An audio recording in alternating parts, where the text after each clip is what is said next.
لفظ نجات تھا اس کو کم سے کم 10 بار نجات نجات نجات نجات کہتے رہے، تو آپ کو پتہ نہیں چلا کہ نمبرات کٹ رہے ہیں اور ہر بار ایک نمبر کٹتا گیا اور بہترین کلام نیچے ہو گیا۔ ایسا ہوتا ہے، ہمیں احساس نہیں ہوتا کہ ہماری کون سی غلطی ہے، لیکن جو ججز ہوتے ہیں وہ اسے پکڑتے رہتے ہیں اور نمبرات کاٹتے رہتے ہیں، تو اس کا احساس ہمیں نہیں ہو پاتا ہے۔ ہم لوگ ہمیشہ کلام پڑھنے سے پہلے اپنے شاعر کو ایک بار ضرور سنا دیا کریں تاکہ جو تلفظ کی غلطیاں ہیں وہ دور ہو جائے، ہے نا۔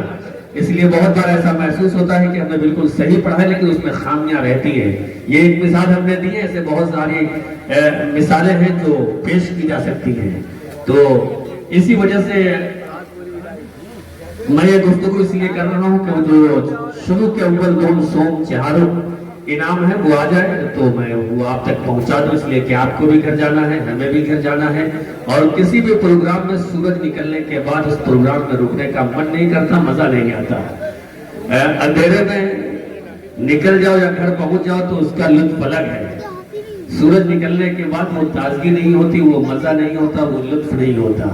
لیکن بہرحال یہ لکھنؤ ہے، لکھنؤ کی گلیوں میں ادب پروان چڑھتا ہے، یہاں ادب کی تعمیر ہوتی ہے، اس کا اندازہ ہم سب لگا رہے ہیں۔ ٹیڑھی گلیوں میں ادب کی کیسے پرورش ہو رہی ہے، اس کا اس وقت ہم سب مشاہدہ کر رہے ہیں۔ رات کے 8 بجے سے لے کر اب تک تقریباً 7 بجنے والے ہیں، 12 گھنٹے ہو چکے ہیں۔ تمام لوگ شاعری کی، ادب کی، ساہت کی، پوئٹری کی، کویتا کی، نعت کی، خاص کر صنف نعت کی حفاظت کر رہے ہیں اور آپ صلی اللہ علیہ وسلم کی تعریف کر رہے ہیں، ان کی محبت میں شرابور ہیں۔ اس سے یہ اندازہ ہوتا ہے کہ لکھنؤ تمام چیزوں کو گوانے کے بعد آج بھی لکھنؤ لکھنؤ ہے۔ ہم اہل لکھنؤ کوئی سند لے کر نہیں چلتے، ہم اہل لکھنؤ کوئی سند لے کر نہیں چلتے، ہماری گفتگو سے سب ہمیں پہچان لیتے ہیں۔ یہ کیمرہ گر نہیں رہا تھا بلکہ جھک کر تائید کر رہا تھا کہ ہماری بات بالکل صحیح ہے نا۔ تو یہ لکھنؤ کی خوبی ہے، یہاں جھک کے سلام بھی کیا جاتا ہے، جھک کے تائید بھی کی جاتی ہے۔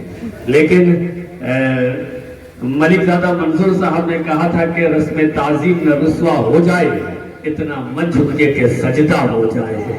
اس کا بھی ہمیں خیال رکھنا ہے کہ کتنا جھکنا ہے، کتنے ٹمپریچر میں ہمیں اپنے جو ہے سروں کو جھکانا ہے کہ سجدے سے بھی ہم بچ جائے اور ہمارا عقیدہ بھی بچ جائے اور ادب بھی ملحوظ رہے۔ یہ ساری گفتگو میری صرف اس لیے ہو رہی ہے کہ وہ رزلٹ میرے ہاتھ میں نہیں ہے، وہ رزلٹ آ جائے میں اعلان کر دوں، اس کے بعد ہم سب اپنے گھر کی جانب جائیں گے۔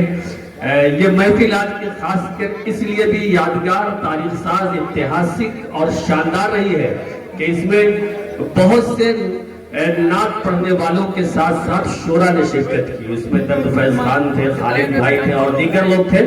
آئیے یہ نامہ اعمال ہمارے ہاتھ میں آ چکا ہے، ہم چہاروں چوتھے مقام سے شروع کرتے ہیں۔ چوتھے نمبر پر جو ٹیم آئی ہے وہ ہے انجمن فدایان